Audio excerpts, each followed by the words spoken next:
Hello guys, welcome in another video. और यार आज की वीडियो में बहुत इंटरेस्टिंग कॉन्सेप्ट पढ़ने जा रहे हैं। बहुत छोटा सा कॉन्सेप्ट है, 4-5 मिनट लगेंगे। तो आज हम पढ़ेंगे यार कंडीशनल रेंडरिंग के बारे में। जैसे नाम से हमें पता लग रहा है, कंपोनेंट्स को रेंडर करना बेस्ड अपॉन सम कंडीशंस। तो चलिए मैं आपको दिखाता हूँ कोड करके।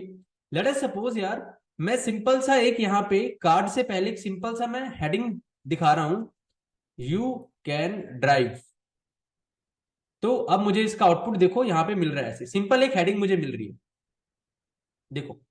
बट मैं चाहता हूं कि मेरे पास एक वेरिएबल है एज एंड इसकी वैल्यू है 20। मैं चाहता हूं मेरे पास दो कंपोनेंट्स हैं, एक है हेडिंग ये वाली और एक है हेडिंग ये वाली, इसमें लिखा है यू कैन नॉट ड्राइव। तो मेरे पास दो चीजें हैं, you can drive and you can not drive. तो एक काम करते हैं यार, इनको हम पेरेंट डिव लगा देते हैं ताकि ये फ्लेक्स बॉक्स से बाहर हो जाए, और यहाँ पे इसको बंद कर देते हैं। तो देखो सिंपल सी बात है, इस डिव को हम अभी क्लोज कर देंगे। हाँ, चलो। तो अब मेरे पास एक हेडिंग है यार H1, यू कैन ड्राइव, और एक अनदर हेडिंग है मेरे पास H1, यू कैनॉट ड्राइव। तो मैं चाहता हूं कि इन दोनों में से मुझे एक दिखे बेस्ड अपॉन दिस कंडीशन, कि अगर जो एज के अंदर वैल्यू है, अगर वो 18 से ऊपर है तो मैं दिखाऊंगा ये वाली हेडिंग, अदरवाइज मैं दिखाऊंगा ये वाली हेडिंग। तो मैं चाहता हूं कि इन दोनों कंपोनेंट्स में से कोई एक कंपोनेंट रेंडर हो based upon a specific condition. तो इसको हम बोलते हैं यार कंडीशनल रेंडरिंग।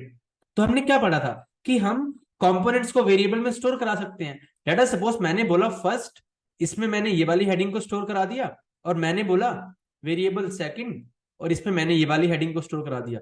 कुछ नहीं किया अभी, सेम दोनों वेरिएबल्स, दोनों वैल्यूज को वेरिएबल्स में स्टोर करा दिया। अब अगर मैं उस हेडिंग को यहाँ पे दिखाना चाहता हूं तो मुझे करली ब्रैकेट में वेरिएबल का नाम लिखना पड़ेगा फर्स्ट, और करली ब्रैकेट में सेकंड। तो अभी भी आउटपुट सेम है, बट अब हमने चेंज क्या किया है कि जो हमारे कंपोनेंट्स हैं वो वेरिएबल में स्टोर हैं, तो हम इफ एल्स कंडीशंस का यूज कर सकते हैं। अब मैं क्या बोलूंगा यार, अगर एज जो है, अगर वो ग्रेटर देन 18 है, ग्रेटर देन और इक्वल्स टू 18 है, ये कंडीशन लगाई मैंने, तो मैं कुछ करूंगा, अदरवाइज मैं कुछ और करूंगा। तो मैं क्या बोल रहा हूं, मेरे पास एक फाइनल वेरिएबल है, लेट्स से फाइनल, वो खाली है, अभी उसमें कुछ नहीं है। तो जो भी फाइनल वेरिएबल की वैल्यू होगी वो मैं यहां पे दिखा दूंगा। अभी के लिए फाइनल वेरिएबल एम्प्टी है तो मुझे कुछ भी नहीं दिख रहा। देखो अगर मैं बोलूं कि मैं फाइनल की वैल्यू दिखाऊंगा तो फाइनल के अंदर कुछ नहीं है, तो मुझे कुछ नहीं दिख रहा। बट मैं क्या बोल रहा हूं, अगर जो एज है, अगर वो 18 से ज्यादा है, तो फाइनल के अंदर आप क्या डाल दो, फर्स्ट वेरिएबल, अदरवाइज फाइनल के अंदर आप क्या डाल दो, सेकंड वेरिएबल। तो अब मैं क्या बोल रहा हूं कि अगर एज 18 से ज्यादा हुई तो इसके अंदर ये वाली वैल्यू आ जाएगी, नहीं तो इसके अंदर ये वाली वैल्यू आ जाएगी, और इसके अंदर जो भी वैल्यू है वो हम यहाँ पे रेंडर करा रहे हैं। तो ये हो गई हमारी कंडीशनल रेंडरिंग। अगर मैं बोलूं यार मेरी एज है 2, तो ये मुझे दिखाएगा यू कैनॉट ड्राइव। तो हमारे कंपोनेंट्स चेंज हो रहे हैं based upon a specific condition. अगर आप इसको और छोटा करना चाहते हो तो इन दोनों वेरिएबल्स की भी कोई जरूरत नहीं है, आप इसको यहां से उठाओ और डायरेक्ट यहाँ पे ऐसे इसकी वैल्यू लिख दो, और आप इसको उठाओ और डायरेक्ट ऐसे यहाँ पे इसकी वैल्यू लिख दो, और इन दोनों वेरिएबल्स की अब कोई जरूरत नहीं है। क्यों? क्योंकि हमारे पास सिर्फ एक वेरिएबल है, अगर एज 18 से ज्यादा है तो उसके अंदर ये आ जाएगा, नहीं तो उसके अंदर ये आ जाएगा, और जो भी उसकी वैल्यू है वो हम दिखा रहे हैं। तो अगर आप इसको और शॉर्ट करना चाहते हो तो आप जावास्क्रिप्ट का सिंटेक्स यूज कर सकते हो, ये वाला। तो मैं क्या बोलूंगा कि जो मेरे पास वेरिएबल है एज, अगर जो एज है वो ग्रेटर देन इक्वल्स टू 18 है, अगर ये कंडीशन ट्रू है तो ये वाली हेडिंग दिखाओ, अदरवाइज ये वाली हेडिंग दिखाओ। तो इफ एल्स का ये एक छोटा सिंटेक्स होता है जावास्क्रिप्ट में, ये भी हम यूज कर सकते हैं। तो देखो अब ये और शॉर्ट हो गया। तो this is known as conditional rendering. तो अगर मैं अब एज को कर दूं 20, तो अब क्या होगा, ये इस कंडीशन को चेक करेगा, हाँ एज तो 20 से 18 से बड़ी है, तो अब मुझे ये वाली हेडिंग दिखाएगा, यू कैन ड्राइव।